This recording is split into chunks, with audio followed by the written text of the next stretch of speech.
अस्सलाम वालेकुम students, welcome to my channel. आज हम जीएससी 101 जनरल साइंस का लेक्चर नंबर 44 स्टार्ट करने लगे हैं, जिसका टॉपिक है रिप्रोडक्टिव सिस्टम। तो चलिए स्टार्ट करते हैं इंट्रोडक्शन के साथ।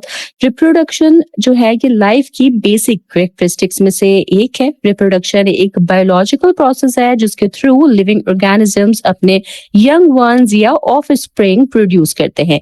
ये ऑफस्प्रिंग आमतौर पर अपने पेरेंट्स के सिमिलर होते हैं क्योंकि पेरेंट्स की हेरेडिटरी मटेरियल नेक्स्ट जनरेशन तक ट्रांसफर होती है। रिप्रोडक्शन इंडिविजुअल ऑर्गेनिज्म की इमीडिएट सर्वाइवल के लिए जरूरी नहीं होता, लेकिन स्पीसीज की कंटिन्यूटी के लिए ये बहुत जरूरी होता है।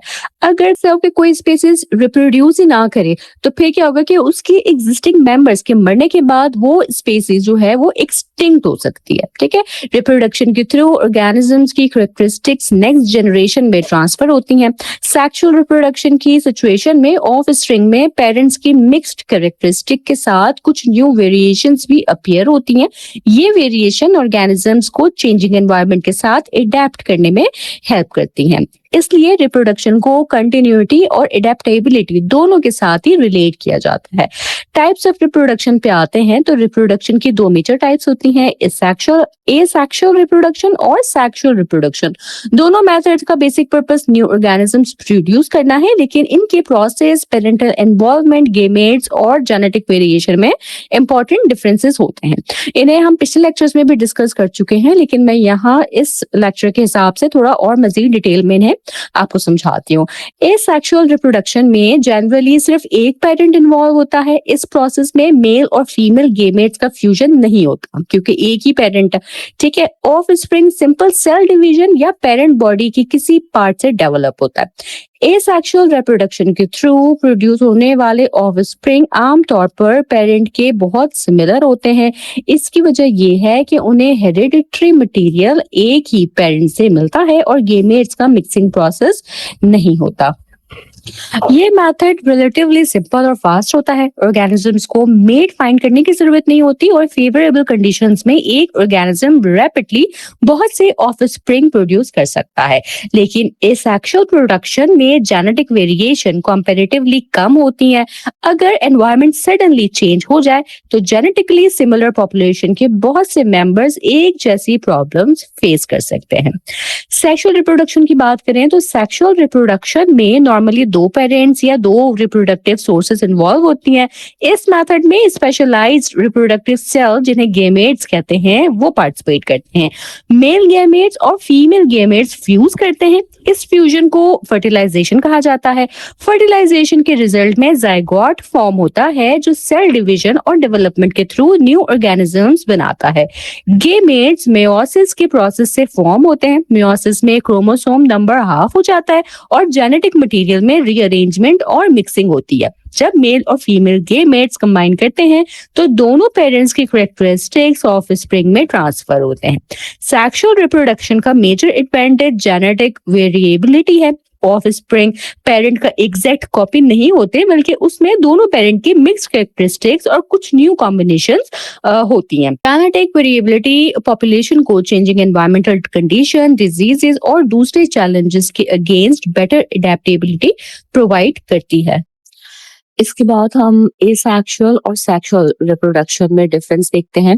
एसेक्सुअल रिप्रोडक्शन में एक पेरेंट इन्वॉल्व होता है, जबकि सेक्सुअल रिप्रोडक्शन में जन के दो रिप्रोडक्टिव सोर्सेस इन्वॉल्व होते हैं। एसेक्सुअल रिप्रोडक्शन में गेमेट्स एब्सेंट होते हैं, जबकि सेक्सुअल रिप्रोडक्शन में मेल और फीमेल गेमेट्स पार्टिसिपेट करते हैं। एसेक्सुअल रिप्रोडक्शन का प्रोसेस सिंपल और फास्ट होता है। सेक्सुअल रिप्रोडक्शन कंपैरेटिवली कॉम्प्लेक्स होती है और इसमें गेमेट फॉर्मेशन और फर्टिलाइजेशन शामिल होती है। एसेक्सुअल ऑफस्प्रिंग पेरेंट से बहुत सिमिलर होते हैं, जबकि सेक्सुअल ऑफस्प्रिंग में दोनों पेरेंट की मिक्स्ड कैरेक्टरिस्टिक्स होती हैं। एसेक्सुअल रिप्रोडक्शन में वेरिएशन कम होती है, जबकि sexual reproduction genetic variation increase करती है। ये डिफरेंसेस जो है ये आपके फाइनल टर्म के एमसीक्यूज और शॉर्ट क्वेश्चंस के लिए काफी इंपॉर्टेंट हो सकते हैं। ठीक है, आगे बढ़ते हैं टाइप्स ऑफ एसेक्सुअल रिप्रोडक्शन की तरफ। एसेक्सुअल रिप्रोडक्शन के मुख्तलिफ मेथड्स हैं जो लेक्चर में हमें दिए गए हैं। उसमें शामिल है binary fission, multiple fission, budding, regeneration और वेजिटेटिव प्रोपगेशन इन प्लांट्स। ठीक है, तो चले इन तमाम मेथड्स को थोड़ा डिटेल में देखते हैं। बाइनरी फ्यूजन जो है ये एसेक्सुअल रिप्रोडक्शन का ऐसा प्रोसेस है जिसमें एक यूनिसेलुलर ऑर्गेनिज्म सिंपल डिवीजन के थ्रू दो डॉटर ऑर्गेनिजम्स में डिवाइड हो जाता है। बाइनरी का मतलब दो होता है, ठीक है, और फिजन का मतलब डिवीजन है। इसलिए बाइनरी फिजन में वन पेरेंट सेल से दो नए सेल्स फॉर्म होते हैं। बाइनरी फिजन बैक्टीरिया, एमीबा और प्रेमीसियम जैसे यूनिसेलुलर ऑर्गेनिजम्स में होती है। बैक्टीरिया में अब बाइनरी फिजन के प्रोसेस का पहला स्टेप सिंगल क्रोमोसोम की एप्लीकेशन है। इसका मतलब है कि बैक्टीरियल क्रोमोसोम अपनी कॉपी बनाता है। रेप्लिकेशन के बाद दोनों डॉटर क्रोमोसोम सेल के ऑपोजिट पोल्स की तरफ मूव करते हैं। इस मूवमेंट का पर्पस ये होता है कि डिवाइड होने वाली दोनों न्यू सेल्स को एक एक क्रोमोसोम मिल सके। उसके बाद सेल मेम्ब्रेन अंदर की तरफ फोल्ड होती है। इस इनवर्ट फोल्डिंग को इन्वेजिनेशन कहते हैं। सेल मेम्ब्रेन ग्रेजुअली सेंटर की तरफ मूव करती है और ऑपोजिट साइड से आकर मिल जाती है। सेल वॉल भी सेल मेम्ब्रेन को फॉलो करती है। आखिर में पेरेंट बैक्टीरियल सेल दो सेपरेट डॉटर सेल्स में डिवाइड हो जाता है। हर डॉटर सेल को जेनेटिक मटेरियल और सेलुलर कंपोनेंट्स के जो रिक्वायर्ड हिस्सा है वो मिलता है। फेवरेबल कंडीशंस में बैक्टीरिया बाइनरी फिजन के थ्रू बहुत रैपिडली रिप्रोड्यूस कर सकते हैं। एग्जाम में बाइनरी फिजन की डायग्राम भी आ सकती है या आपसे पूछा जा सकता है कि इसके स्टेप्स ड्रॉ करें। ठीक है, तो इनके जो स्टेप्स हैं उनको आप जरूर सीक्वेंस में याद रखें। इनकी सीक्वेंस क्या है? इनकी सीक्वेंस ये है कि क्रोमोसोम रेप्लिकेशन, फिर क्रोमोसोम को ऑपोजिट पोल की तरफ मूवमेंट, फिर मेम्ब्रेन की इन्वेजिनेशन, फिर सेल वॉल डिवीजन और दो डॉटर सेल की फॉर्मेशन। ठीक है, आगे बढ़ते हैं। Binary fission in amoeba and paramecium. Binary fission amoeba और पैरामीशियम जैसे यूनिसेलुलर यूकैरियोटिक ऑर्गेनिजम्स में भी होती है। इन ऑर्गेनिजम्स में सबसे पहले न्यूक्लियस एलोंगेट होता है, उसके बाद न्यूक्लियस डिवाइड होकर दो न्यूक्लियाई फॉर्म करता है। न्यूक्लियर डिवीजन के बाद साइटोप्लाज्म भी डिवाइड होता है। इस प्रोसेस को साइटोकिनेसिस से रिलेट किया जा सकता है। जब साइटोप्लाज्म कंप्लीटली सेपरेट हो जाता है तो वन पेरेंट ऑर्गेनिज्म से दो डॉटर ऑर्गेनिजम्स फॉर्म हो जाते हैं। बैक्टीरिया और अमीबा दोनों में final result two daughter cells ही होते हैं। ठीक है, लेकिन बैक्टीरिया प्रोकैरियोटिक ऑर्गेनिज्म है और अमीबा यूकैरियोटिक ऑर्गेनिज्म है, इसलिए उनकी सेलुलर ऑर्गेनाइजेशन जो है वो डिफरेंट होती है। मल्टीपल फिजन की बात करते हैं। मल्टीपल फिजन जो है ये एसेक्सुअल रिप्रोडक्शन का ऐसा प्रोसेस है जिसमें एक सिंगल पेरेंट सेल डिवाइड होकर दो के बजाय बहुत से डॉटर सेल्स प्रोड्यूस करता है। मल्टीपल फिजन के इंपॉर्टेंट एग्जांपल जो है वो अमीबा है, खासतौर पर जब एनवायरमेंटल कंडीशन अनफेवरेबल हो जाए। अनफेवरेबल कंडीशंस में अमीबा अपने अराउंड एक प्रोटेक्टिव कवरिंग बनाता है जिसे सिस्ट कहा जाता है। ये सिस्ट ऑर्गेनिज्म को डिफिकल्ट एनवायरमेंटल कंडीशन से प्रोटेक्शन प्रोवाइड करती है। सिस्ट के अंदर अमीबा का न्यूक्लियस रिपीटेडली डिवाइड करता है और बहुत से न्यूक्लियाई प्रोड्यूस करता जाता है। हर न्यूक्लियस के अराउंड साइटोप्लाज्म का एक पोर्शन ऑर्गेनाइज हो जाता है। इस तरह सिस्ट के अंदर बहुत से यंग अमीबा डेवलप होते हैं। जब एनवायरमेंटल कंडीशंस दोबारा फेवरेबल हो जाती हैं तो सिस्ट स्प्लिट या बर्स्ट करती है। इसके बाद बहुत से डॉटर अमीबा रिलीज हो जाती है। बाइनरी फिजन और मल्टीपल फिजन के डिफरेंस को क्लियरली याद रखें। बाइनरी फिजन में एक पेरेंट से दो डॉटर सेल्स प्रोड्यूस होते हैं, जबकि मल्टीपल फिजन में एक पेरेंट से बहुत सारे डॉटर सेल्स प्रोड्यूस होते हैं।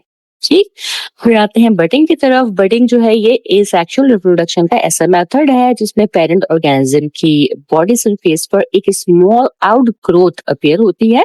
इस आउटग्रोथ को बड कहते हैं।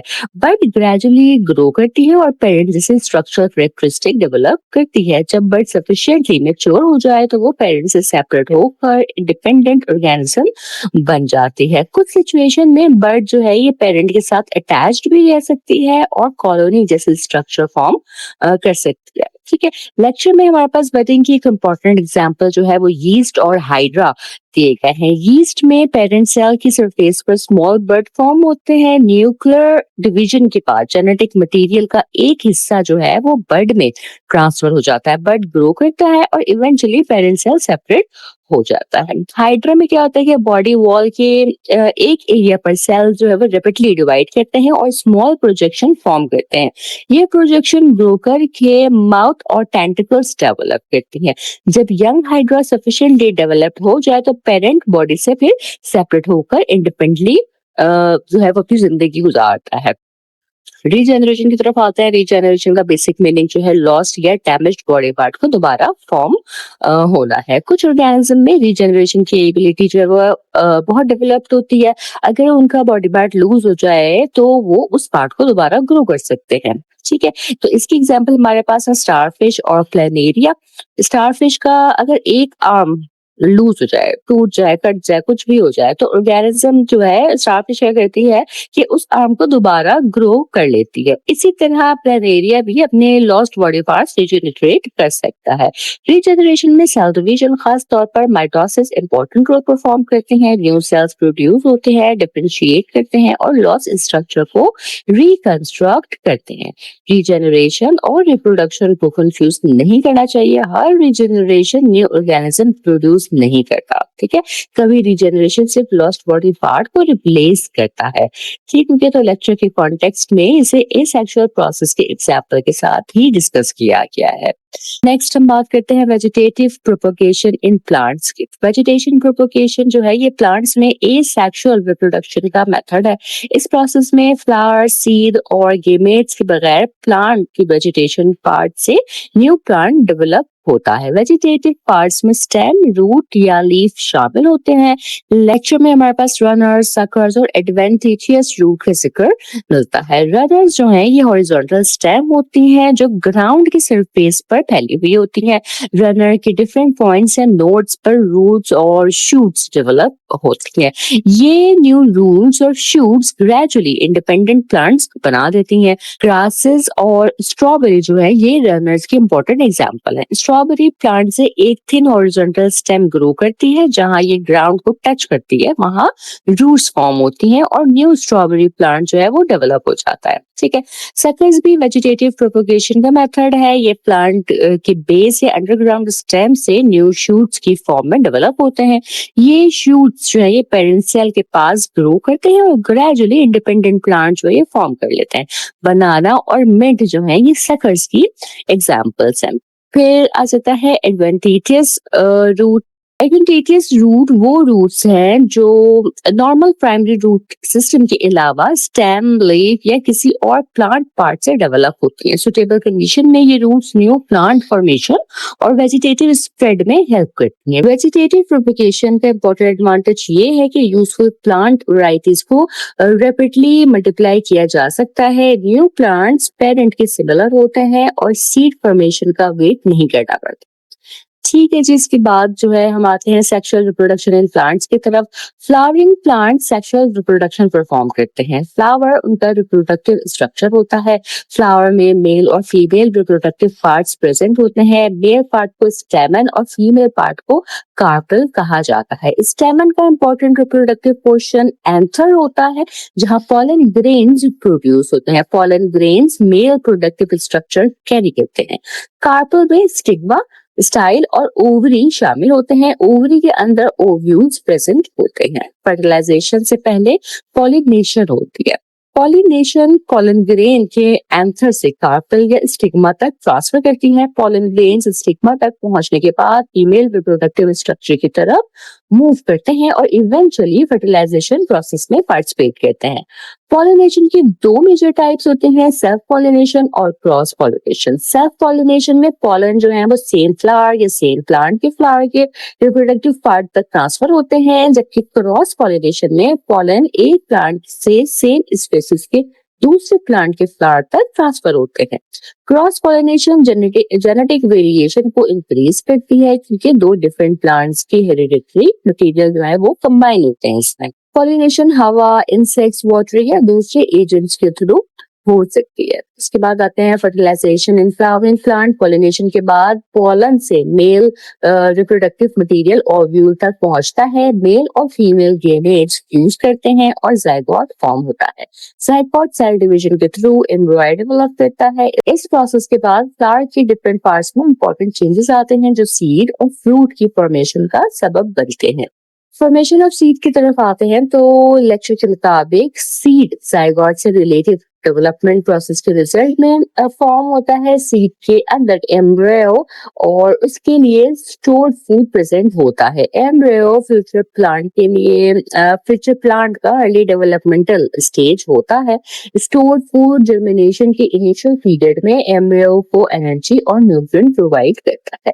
जब फेवरेबल कंडीशंस जैसे वाटर, सुटेबल टेम्परेचर और ऑक्सीजन अवेलेबल हो तो सीड जर्मिनेट करता है और फिर नया प्लांट जो है वो डेवलप हो जाता है। जब सीड फॉर्म हो जाते हैं तो ओवल की वॉल चेंज होकर फ्लैशी या स्केली स्ट्रक्चर बना सकते हैं। ये स्ट्रक्चर फूड वॉल का हिस्सा बनता है। फ्लावर के दूसरे पार्ट जैसे सेपल और पेटल्स अक्सर फॉलो कर जाते हैं इस ड्यूरेशन में। मेच्योर या रिपेंट ओवरी को फ्रूट कहा जाता है। फ्रूट सीड को प्रोटेक्शन प्रोवाइड करता है और कई सिचुएशन में सीड डिस्पर्सल में भी हेल्प करता है। ठीक है, तो एग्जाम के लिए इसकी भी आप ये सिंपल सी सीक्वेंस याद रखेंगे। फ्लावर में स्टेमन और कार्पल पहले आपस में मिलते हैं, फिर पॉलिनेशन, फिर फर्टिलाइजेशन होती है, देन साइकोड, फिर एम्ब्रियो और सीड फॉर्मेशन। ओवरी का रिपन होकर फ्रूट बन जाना इसका लास्ट स्टेज होता है। ठीक हो गया। सेक्सुअल रिप्रोडक्शन एनिमल की तरफ बढ़ते हैं तो एनिमल्स में सेक्सुअल रिप्रोडक्शन मेल और फीमेल गेमेट के फर्टिलाइजेशन के थ्रू होती है। मेल गेमेट को स्पर्म और फीमेल गेमेट को ओवा कहा जाता है। ओवम का प्लूरल जो है वो ओवा होता है। गेमेट्स मेयोसिस के प्रोसेस से प्रोड्यूस होते हैं। मेयोसिस को रिडक्शन डिवीजन कहा जाता है क्योंकि इसमें क्रोमोसोम नंबर हाफ हो जाता है। गेमेट्स हैप्लॉइड होते हैं। जब स्पर्म और ओवम फर्टिलाइजेशन के थ्रू फ्यूज करते हैं तो डिप्लॉइड जाइगोट फॉर्म होता है। मेल्स और फीमेल्स क्रोमोसोम्स अरेंजमेंट में वन पेयर के लेवल पर डिफर करते हैं। फीमेल का सेक्स क्रोमोसोम कॉम्बिनेशन XX और मेल का XY होता है। फ्रॉग्स एग्जाम्पल लें तो फ्रॉग्स ना सेक्सुअल रिप्रोडक्शन परफॉर्म करते हैं। फीमेल फ्रॉग पानी में बहुत लार्ज नंबर ऑफ ओवा रिलीज करती है। मेल फ्रॉग इन ओवा के ऊपर स्पर्म रिलीज करते हैं। पानी में स्पर्म और ओवम फ्यूज करते हैं और जाइगोट फॉर्म होता है। इस एग्जाम्पल में फर्टिलाइजेशन बॉडी के बाहर पानी में होती है। जाइगोट माइटोसिस के थ्रू रिपीटेडली डिवाइड करता है और लार्वल स्टेज डेवलप होती है।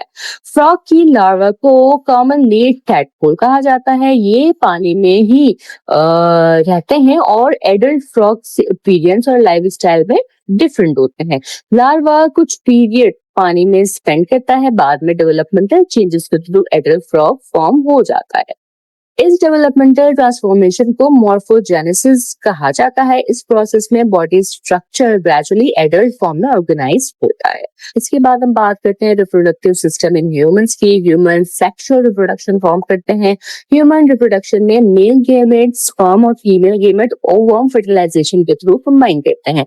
Sperm specialised male reproductive organ यानी टेस्टिस में प्रोड्यूस होते हैं। ओवा फीमेल रिप्रोडक्टिव ऑर्गन्स यानी ओवरीज में प्रोड्यूस होते हैं। ह्यूमन गेमेट्स हैप्लॉइड होते हैं और इनमें 23 क्रोमोसोम्स प्रेजेंट होते हैं। ठीक है, 22 क्रोमोसोम्स मेल्स और फीमेल्स में अलाइक होते हैं, जबकि सेक्स क्रोमोसोम जो है वो डिफरेंट होता है। फीमेल गेमेट हमेशा X क्रोमोसोम कैरी करता है। मेल स्पर्म X या Y क्रोमोसोम कैरी कर सकता है। अगर X कैरिंग स्पर्म ओवम को फर्टिलाइज करे तो XX कॉम्बिनेशन फॉर्म होता है और फीमेल चाइल्ड डेवलप होता है। अगर Y कैरिंग स्पर्म ओवम को फर्टिलाइज करे तो XY कॉम्बिनेशन फॉर्म होता है और मेल चाइल्ड डेवलप होता है। ठीक है, इसलिए चाइल्ड का बायोलॉजिकल सेक्स स्पर्म के X या Y क्रोमोसोम पर डिपेंड करता है। फीमेल गिवेज हमेशा X कंट्रीब्यूट करता है। उसके बाद आते हैं basic components of male reproductive system की तरफ। ह्यूमन मेल रिप्रोडक्टिव सिस्टम में पेयर ऑफ गोनाड्स होती हैं जिन्हें टेस्टिस कहा जाता है। सिंगुलर फॉर्म में टेस्टिस और प्लूरल फॉर्म में टेस्टिस है। टेस्टिस स्पर्म और मेल हार्मोन टेस्टोस्टेरोन प्रोड्यूस करते हैं। टेस्टिस बॉडी के आउटसाइड एक सैक में प्रेजेंट होते हैं जिसे स्क्रोटम कहा जाता है। टेस्टिस के साथ एसेसरी ट्यूब्स या डक्ट का सिस्टम एसोसिएटेड होता है। ये डक्ट डेवलपिंग और मैच्योर स्पर्म को ट्रांसपोर्ट करती है। हैंडआउट्स में वास डेफरेंस और एपिडिडाइमिस को मेल रिप्रोडक्टिव डक्ट सिस्टम के इंपॉर्टेंट कंपोनेंट्स के तौर पर ही डिस्कस किया गया है। स्पर्म्स टेस्टिस से डक्ट में एंटर करते हैं। Epididymis complex coiled duct system provide करता है। उसके बाद स्पर्म वास डेफरेंस और यूरिनोजेनिटल ट्रैक्ट से पास करके डिस्चार्ज किए जाते हैं। टेस्टिस के दो मेजर फंक्शंस हैं। पहला फंक्शन है स्पर्म प्रोड्यूस करना और दूसरा फंक्शन है सेक्स हार्मोन्स टेस्टोस्टेरोन प्रोड्यूस करना। टेस्टिस के अंदर बहुत से कॉइल्ड ट्यूब्यूल्स प्रेजेंट होते हैं जिन्हें सेमिनिफेरस ट्यूब्यूल्स कहा जाता है। स्पर्म फॉर्मेशन का प्रोसेस सेमिनिफेरस ट्यूब्यूल्स में ही होता है। स्पर्म की फॉर्मेशन के प्रोसेस को स्पर्मेटोजेनेसिस कहा जाता है। स्पर्मेटोजेनेसिस टेस्टिस पर सेमिनिफेरस ट्यूब्यूल्स में होता है। सबसे पहले जर्मिनल एपिथेलियम सेल्स प्रोड्यूस करता है जिन्हें स्पर्मेटोजोनिया कहा जाता है। स्पर्मेटोजोनिया डिवाइड करके प्राइमरी स्पर्मेटोसाइट्स फॉर्म करते हैं। प्राइमरी स्पर्मेटोसाइट्स डिप्लॉयड होते हैं इसलिए उन्हें 2N लिखा जाता है।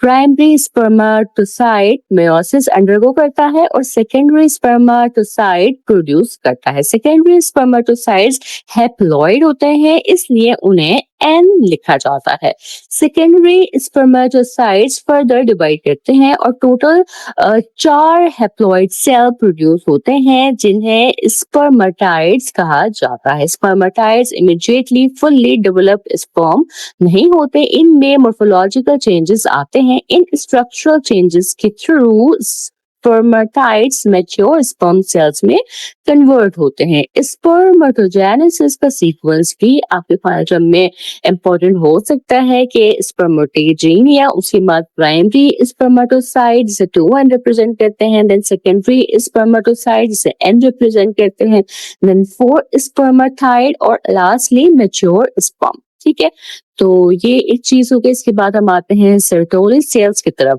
सेमिनिफेरस ट्यूब्यूल्स में कुछ लार्ज सपोर्टिंग सेल्स भी प्रेजेंट होते हैं जिन्हें सर्टोली सेल्स कहा जाता है। सर्टोली सेल्स डेवलपिंग स्पर्म्स को सपोर्ट और नरिशमेंट प्रोवाइड करते हैं। Sperm producing sales different developmental stages से गुजरते हैं और उन्हें सुटेबल एनवायरनमेंट और न्यूट्रिएंट्स की जरूरत होती है। सर्टोली सेल्स इन डेवलपमेंटल प्रोसेस को सपोर्ट करते हैं।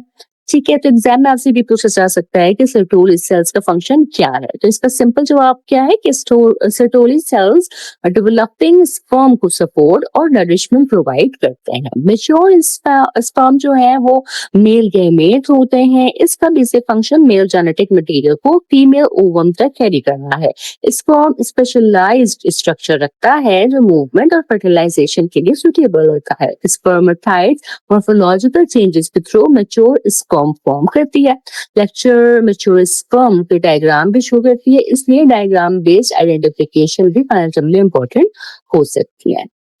Basic components of female reproduction की तरफ आते हैं तो ह्यूमन फीमेल रिप्रोडक्टिव सिस्टम में पेयर ऑफ गोनैड्स होते हैं जिन्हें ओवरीज कहा जाता है। ओवरीज फीमेल बॉडी कैविटी के अंदर प्रेजेंट होते हैं और ओवा प्रोड्यूस करते हैं। ओवरीज के साथ ट्यूब्स एसोसिएटेड होती हैं जिन्हें ओविडक्ट्स या फैलोपियन ट्यूब्स कहा जाता है। ओविडक्ट यूट्रस में ओपन होती है। ओवम ओवरी से रिलीज होने के बाद ओविडक्ट में एंटर करता है। फर्टिलाइजेशन जो है वो नॉर्मली ओविडक्ट में होती है। फर्टिलाइज्ड ओवम ये डेवलपिंग स्ट्रक्चर फिर यूट्रस की तरफ मूव करता है।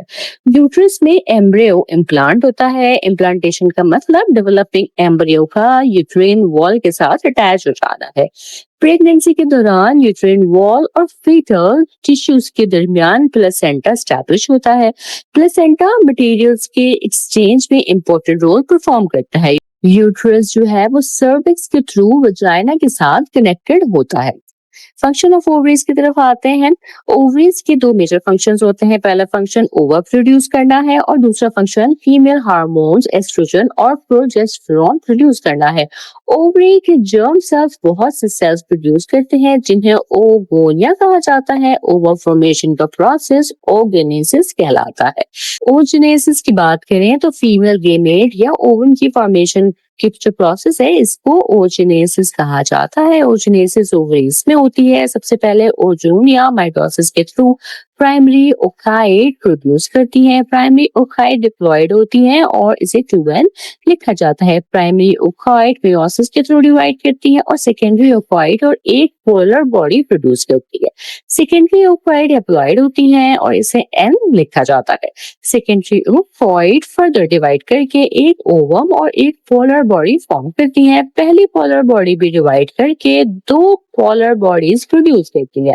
फाइनल रिजल्ट में एक प्राइमरी रिप्रोडक्शन सेल के थ्रू से वन फंक्शनल ओवम और 3 पोलर बॉडीज फॉर्म होती है। ठीक है, ओजेनेसिस का इंपॉर्टेंट जो सीक्वेंस है वो ये है कि सबसे पहले आता है oogonium, then primary oocyte, then secondary oocyte plus polar body, then O one ovum plus total 3 polar bodies.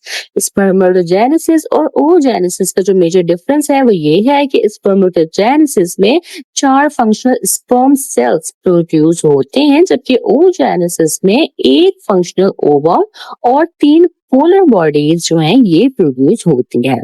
Ovulation की तरफ आते हैं तो नॉर्मली ओवरी जो है वो एक टाइम पर 1 ओवम रिलीज करती है। ओवम से मैच्योर ओवरी से मैच्योर ओवम के रिलीज होने के प्रोसेस को ओवुलेशन कहा जाता है।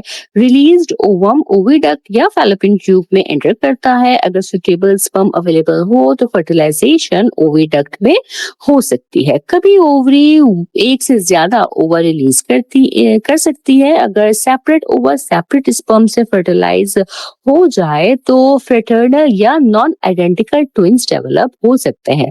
नॉन आइडेंटिकल ट्विंस डिफरेंट ओवा और डिफरेंट स्पर्म से डेवलप होते हैं, इसीलिए उनकी जेनेटिक कॉम्बिनेशन बिल्कुल सेम नहीं होती। स्पर्मेटोजेनेसिस और ओजेनेसिस का कंपैरिजन भी देख लेते हैं। स्पर्मेटोजेनेसिस टेस्टिस के सेमिनिफेरस ट्यूब्यूल्स में होती है, जबकि ओजेनेसिस जो है ये ओवरीज में होती है। स्पर्मेटोजेनेसिस का स्टार्टिंग सेल स्पर्मेटोजोनियम है, जबकि ओजेनेसिस का स्टार्टिंग सेल ओजोनियम है।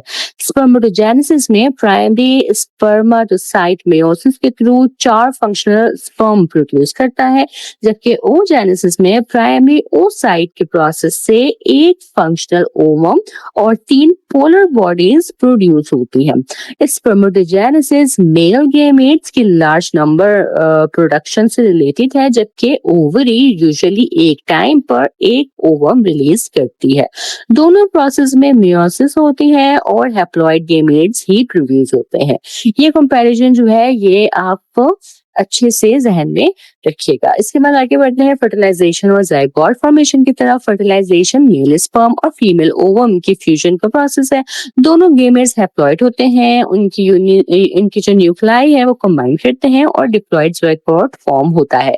ज़ायगोट न्यू ऑर्गेनिज्म की फर्स्ट सेल होती है। ज़ायगोट मिटोसिस के थ्रू डिवाइड करते हैं और सेल की नंबर इंक्रीज होती है। आगे चलकर सेल्स जो है वो डिफरेंशिएट करते हैं और टिश्यूज, ऑर्गन्स और ऑर्गन सिस्टम डेवलप होते हैं। फर्टिलाइजेशन सेक्सुअल रिप्रोडक्शन का सेंट्रल इवेंट है, क्योंकि इसी पॉइंट पर मेल और फीमेल हेरिडिटरी मटेरियल जो है वो कंबाइंड होते हैं। जेनेटिक वेरिएबिलिटी और एडेप्टेशन की बात करें तो sexual reproduction genetic variability increase करता है। मेयोसिस के दौरान जेनेटिक मटेरियल की कॉम्बिनेशन चेंज हो सकते हैं। इसके बाद 2 पेरेंट्स के गेमेट्स फर्टिलाइजेशन के थ्रू मिक्स होते हैं, इसलिए सेक्सुअल रिप्रोडक्शन के ऑफस्प्रिंग अपने पेरेंट्स से सिमिलर भी होते हैं और कंप्लीटली आइडेंटिकल ही नहीं होते। पॉपुलेशन में वेरिएशन होने की वजह से कुछ ऑर्गेनिजम्स चेंजिंग कंडीशन को बेटर टॉलरेट कर सकते हैं। ये एनवायरमेंटल एडेप्टेबिलिटी और लॉन्ग टर्म स्पीशीज सर्वाइवल के लिए इम्पोर्टेंट होता है। ठीक है जी, इसके साथ ही हमारा ये लेक्चर यहाँ मुकम्मल हो जाता है। मुझे उम्मीद है कि आपने इस लेक्चर को अच्छे से समझा होगा। अगर आपको कोई सवाल हो या आप कोई फीडबैक देना चाहें तो जरूर मुझे कमेंट सेक्शन में बताइएगा। चैनल पर नए हैं तो सब्सक्राइब करना हरगिज़ ना भूलिएगा, ताकि मेरे तमाम इम्पोर्टेंट लेक्चर्स इसी तरह आप तक पहुंचते रहें। लेक्चर को लाजमी आप अपने फेलो स्टूडेंट तक कुछ यूनिवर्सिटी डिफरेंट ग्रुप्स और प्लेटफॉर्म पर शेयर करें, ताकि आपकी तरह दूसरे स्टूडेंट्स भी लेक्चर से फायदा हासिल कर सकें। मैं इंशाअल्लाह ताला अपने नेक्स्ट वीडियो के साथ जल्द हाजिर होंगी। तब तक आप सब अपना बहुत ख्याल रखिएगा। अल्लाह हाफिज।